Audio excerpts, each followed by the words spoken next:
शायद तुम सोच रहे हो भूगोल वो तो वही नक्शे राजधानियां याद करने वाला सब्जेक्ट है, लेकिन यकीन मानो भूगोल इससे कई ज्यादा दिलचस्प और मजेदार सब्जेक्ट है। सोचो तो सही, भूगोल हमें बताता है कनाडा में इतनी ठंड क्यों पड़ती है और रेगिस्तान में इतनी गर्मी क्यों पड़ती है। क्या तुम जानते हो अफ्रीका की सहारा रेगिस्तान में इतनी ज्यादा गर्मी होती है कि कभी कभी तापमान 50 डिग्री सेल्सियस से भी ऊपर चला जाता है। और दूसरी तरफ अंटार्कटिका को ही ले लो, यहाँ तो जीवन ही बर्फ के नीचे चलता है।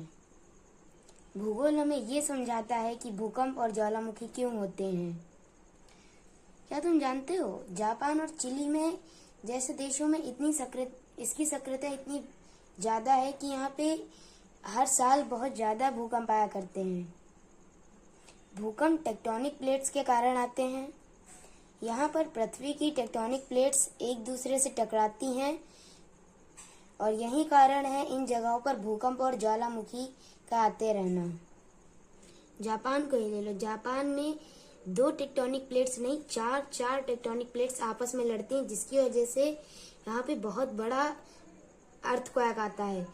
2011 में टोहोकू अर्थक्वेक आया था जो कि 9.0 मैग्नीट्यूड का था।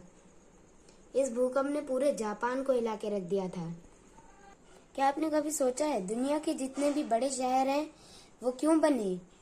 दुनिया के जितने भी बड़े शहर हैं जैसे न्यूयॉर्क और मुंबई, ये स्थान नदी या समुद्र के किनारे पर होते हैं, जिससे कि यहाँ पे व्यापार और आवागमन आसान होता है।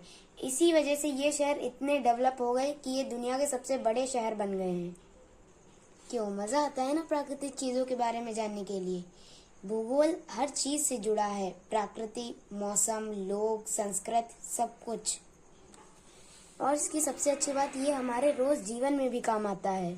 ट्रिप प्लान करनी हो, जलवायु परिवर्तन को समझना हो या जनरल नॉलेज में जीतना हो, भूगोल हमेशा साथ देता है। तो अगली बार जब भूगोल की क्लास सुनो तो बोर मत होना, थोड़ी जिज्ञासा जगाओ। दुनिया सच में कमाल है, बस उसे समझने का नजरिया चाहिए। धन्यवाद।